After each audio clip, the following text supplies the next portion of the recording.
Do you believe in devils? People who act on their own desires, causing harm to others, might be called devils. Is there really a way to stand against such devils? My name is Scarlett. Looking back, time has flown by so quickly. My daughter Christy, whom I bore and raised, is now over 20 and has decided to get married. Now that I think about it, I was about the same age as Christy is now when I met and married my husband Matthew. A blissful marriage with the love of my life. Back then, I was oblivious to the devil lurking in the shadows of my happiness. This devil was my husband's mother, my mother-in-law, and this devil bore a human name, Marilyn. Scarlett and Christy are here to serve me, to take care of my life. It's all about money, cash, hand it over quickly. When did the devil's cry echo, I wonder? My dad was a lawyer who worked for the socially weak and believed in justice. I have an older brother, George, who admired our dad and aspired to become a lawyer himself, to contribute to the rescue of the underprivileged like him. Influenced by George, I also harbored a desire to do such work. One day, a TV documentary about people fighting for workers' rights and better working conditions caught my eye. These people were labor relations specialists. Learning this, I developed a keen interest in this profession. To become a labor relations specialist, legal studies were essential, so I set my sights on a law school and dedicated myself to studying. George had already made it smoothly into law school and was on track to pass the bar exam. Sometimes I resented not being as smart as George, but I poured my best efforts into my studies. Thanks to my hard work, I was accepted into university, where I learned about law and gradually approached becoming a labor relations specialist.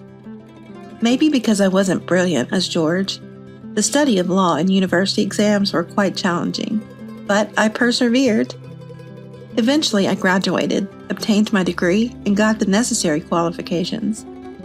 After graduation, I landed a job at a law firm. The CPA exam I passed in high school and the CFP qualification I obtained during college were closely related to the work and laws handled by a labor relations specialist, which seemed to work in my favor during the hiring process. Gaining experience in my job, I realized the societal importance of my work and led a fulfilling life. In the office, there was a senior named Matthew, from whom I learned a great deal. Matthew is earnest, has a strong sense of justice, and above all, he is passionate about his work. At first, our relationship was that of mere respectful colleagues, but as we worked together, I was increasingly drawn to his kindness and reliability. In other words, I began to fall in love with Matthew. And he too started to see me, not just as a junior colleague, but as someone special. Just like water flows from high to low, our relationship naturally progressed into dating and eventually led to a promise of spending a lifetime together. When I shared the news of considering marriage with Matthew, Mom clapped her hands in joy, and Dad, while showing a smile with mixed feelings, blessed us. George, who by then had finished his legal clerkship and become a lawyer, congratulated us too. Smiling besides George was his wife, my sister-in-law. Matthew is an only child, and his father passed away the year before last, leaving him with his mother, Marilyn, at their family home. Before our marriage, a family meeting was arranged. The attendees were, of course, Matthew and I, Marilyn, and both my parents, along with George and his wife. Marilyn, who would become my mother-in-law, is 55 years old, but looks younger for her age. Maybe because of this, her makeup seemed a bit heavy and flashy. But that's a matter of personal taste, and it wasn't excessively flashy or concerning. She was always smiling, repeatedly expressing her happiness about her son's marriage.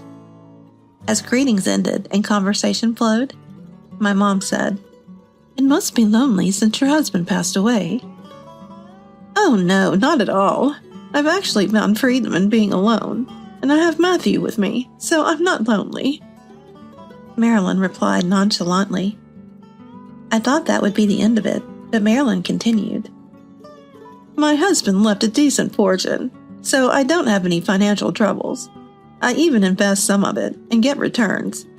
Even if things get tough, Matthew earns quite well as a labor relations specialist, and Scarlett does too, so I have nothing to worry about. There was something off about the way Marilyn spoke with such ease. My parents exchanged glances, and George slightly tilted his head.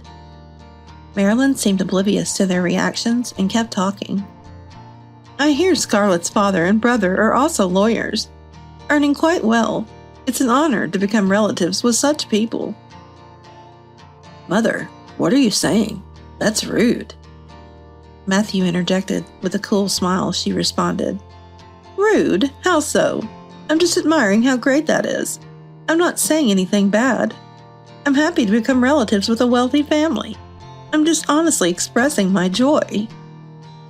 Why are you happy about that? It's none of your business, Mother. After all, if my dear son and his wife ever face any troubles, they could help us out, right? It's reassuring for a parent. If the son and his wife are well off, they can lend a hand if something happens to me. It's a relief for me, you know. What she's saying seems off. Brown, Vivian, I apologize. My mother might be nervous and saying things that are not quite right. If she's made you feel uncomfortable, please accept my apologies. Matthew interjected, wiping sweat from his brow and trying desperately to smooth over the situation. I tried to help. Marilyn, it's okay. We plan to live a stable and well-planned life, so we won't face any troubles. Right. Sorry for the unnecessary worry. Yes, just work hard and earn well. However, Marilyn's response was odd too, leaving me at a loss for words, and I froze. Marilyn seemed oblivious to the atmosphere, happily sipping her coffee.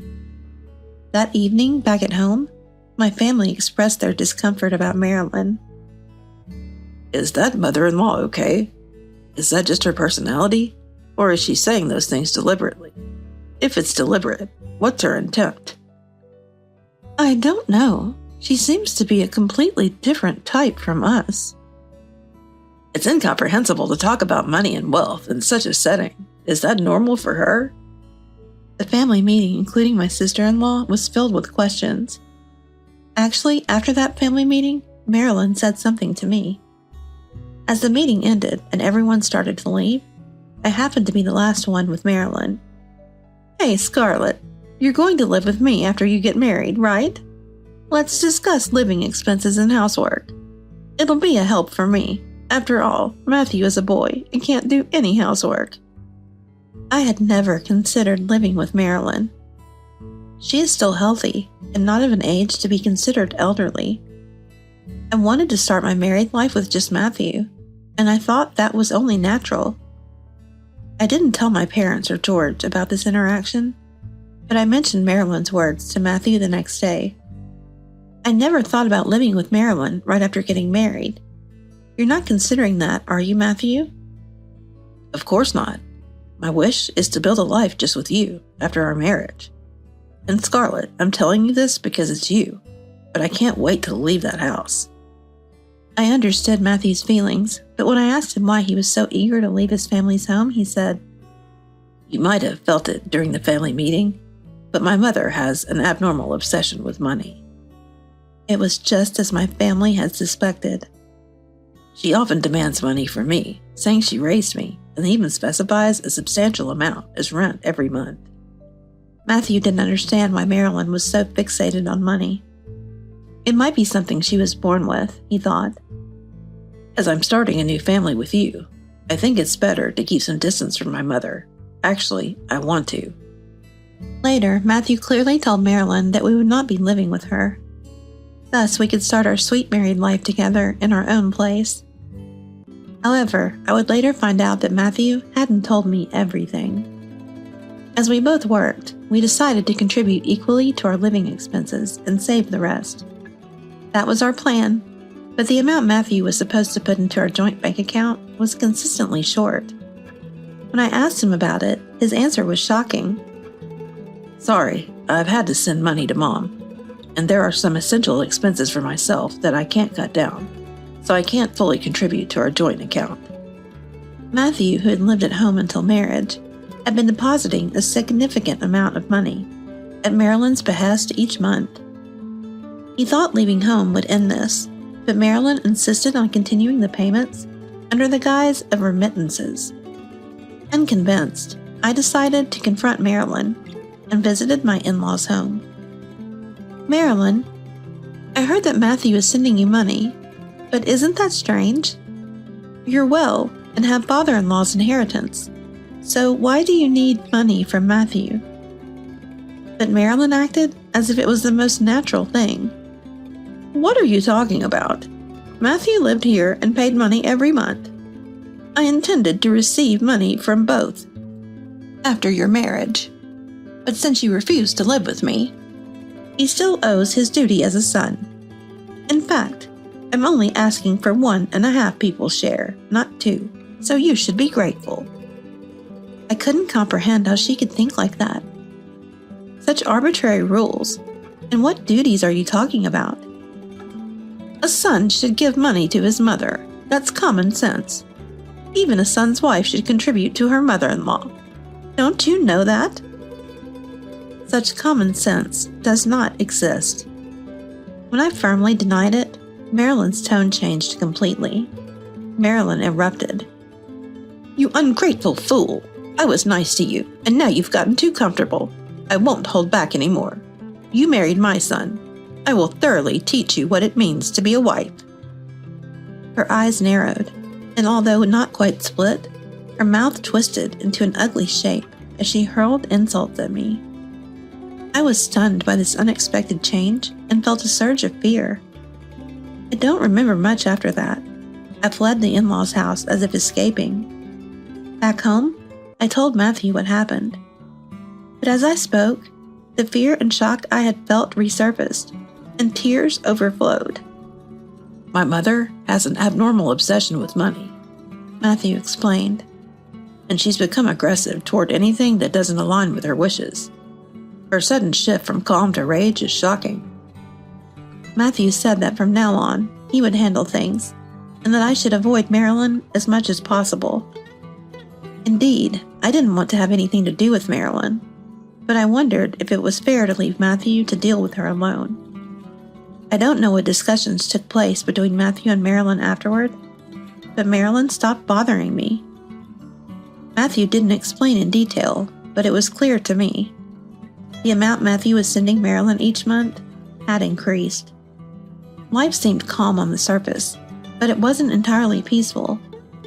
Marilyn would regularly come over and talk to Matthew. When I tried to intervene, she would angrily berate me.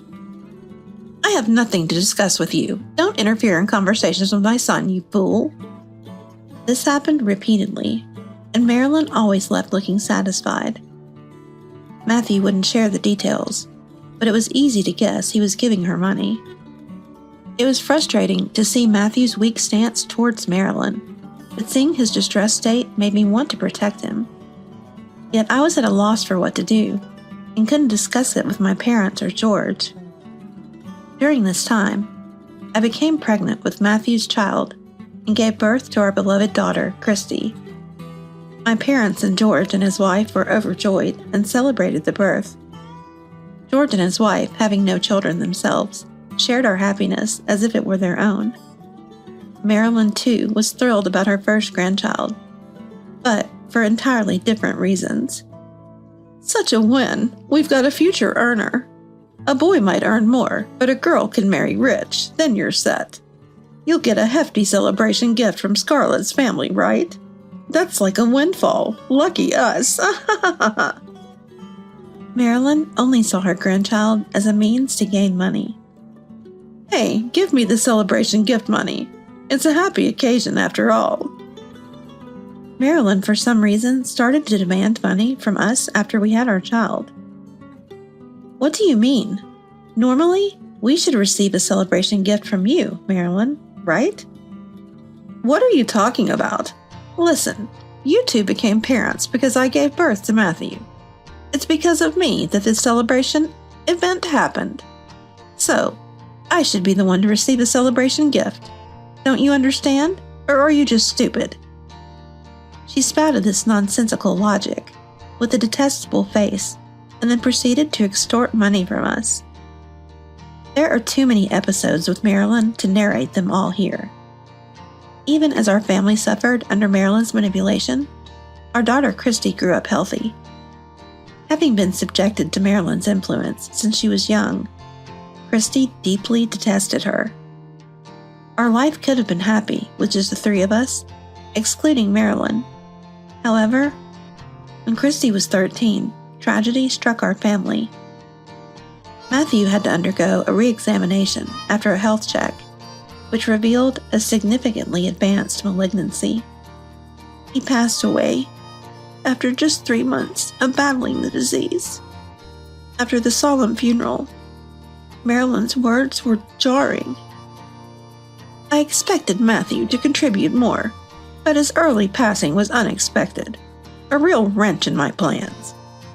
But I adapt well. Now, Scarlett, as Matthew's wife, you must serve me. And Christy, grow up fast and marry rich. I'm looking forward to it." Matthew had been a barrier protecting us from Marilyn, but now that he was gone, I felt the full brunt of the onslaught. Marilyn was targeting not just me, but Christy as well. About 3 months after Matthew's funeral, Marilyn suddenly showed up. "I'm getting bored. I've come to collect a substantial amount today. You can afford it.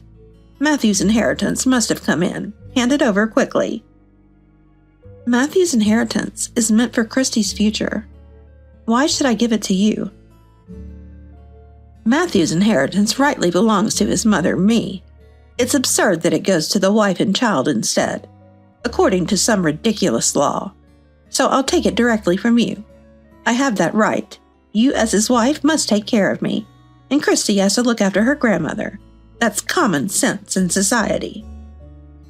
You've squeezed enough money from Matthew already. Despite having father-in-law's inheritance, you've received more than enough from us. I countered Marilyn's absurd logic with reason. Then Marilyn, in her typical fashion, started ranting and stormed into Christy's room. "Christy, your mother doesn't understand. You give me what's owed instead." Marilyn screamed and grabbed Christy's piggy bank, smashing it on the floor.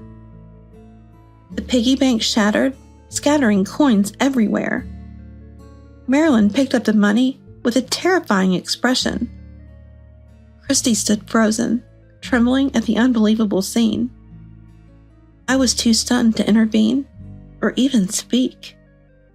After stuffing the collected money into her pocket, Marilyn threatened, "I'll let you off with this for today, but if you don't transfer the usual amount to the bank account within 3 days, who knows what might happen? Christy needs to grow up and lay bigger eggs, but if necessary, we can start now. Well, never mind, just remember, you and Christy exist to serve me, to take care of my needs, my lifestyle. It's all about money, cash. Hand it over quickly." She left as quickly as she had arrived, like a storm passing through. It reminded me of a phrase from a popular TV show theme song from the past. I decided to focus solely on protecting Christy. I dodged Marilyn's unreasonable demands while waiting for the right moment, accepting them when necessary. And so, about 7 years passed. "Why didn't you invite me to my granddaughter's wedding?" Marilyn suddenly called one day, furious. "You're failing as a son's wife." Who is this? I don't have any children. What? I don't understand what you're saying. I'm coming over now, so you better change your attitude and wait. True to her word, Marilyn came and started berating me. "Why wouldn't you invite me to the wedding of my cash cow? I heard the groom is quite wealthy. You should greet me properly now, or it'll be troublesome later." As I said earlier, I don't have a daughter, and who are you? You should be a stranger to me. Marilyn looked confused, unable to comprehend my words. My aim was to protect Christy, to ensure she grew up and achieved happiness, skillfully evading Marilyn until then. Now Christy is married and found happiness. First, to protect her, I asked George to help with what you might call an evacuation. I had sent Christy to a safe zone out of Marilyn's reach. George and his wife readily cooperated, and Christy's evacuation lasted nearly a year. George and his wife, having no children of their own, cherished Christy as if she were their own daughter. When Christy turned 15, they made a proposal to formally adopt Christy. If Christy remained my daughter, Marilyn, as her grandmother, would continue to haunt her. By severing my legal ties with Christy, Marilyn's connection would also be cut off. Although the legal relationship between Marilyn and us had ended with Matthew's death, adopting Christy as George's daughter would further sever ties with Marilyn. I accepted George's proposal. I couldn't let Christy continue to be preyed upon by Marilyn. Even as George's daughter, Christy would always be my beloved child, and George's family had genuinely adored her. They would surely bring her happiness. I bided my time, skillfully handling Marilyn's demands. Christy's marriage marked a turning point. As planned, we didn't invite Marilyn to the wedding. We treated her as non-existent, cleanly cutting off all ties. Marilyn might rage upon finding out, but that didn't matter. She seemed to understand that my connection with Christy had been severed. "How dare you do such a ridiculous thing?" Marilyn shouted in anger, but another voice echoed back.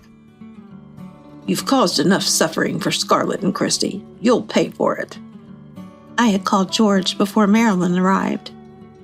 There is a duty to care for parents and their financial needs in the family, but only if they are truly in need. Marilyn, our mother-in-law, was not in financial distress. She had been extorting money for her own pleasures. We had recorded nearly all of Marilyn's abusive language and unreasonable demands. We would use this as evidence for a damage claim. Let me reiterate, George is a lawyer. So was Dad. Marilyn had no chance of winning. "I don't have any money because I failed in investments. That's why I was relying on you and Christy." Not only had Marilyn failed in investments, but she had also been gambling and was in debt. Initial success in both investments and gambling led to her downfall, and she kept losing thereafter. Beginner's luck can be terrifying indeed. With debts and an impending lawsuit, Marilyn's prospects for a decent life were grim. There stood a pitiable, weeping old woman. I felt liberated from the devil, light and free. As a labor relations specialist, I want to return to my dream of helping workers, just as I had envisioned. It had been a long, difficult journey, but it was also a time when I gained the treasure that is Christy. Now that my daughter has grown up, I want to use my time effectively for myself.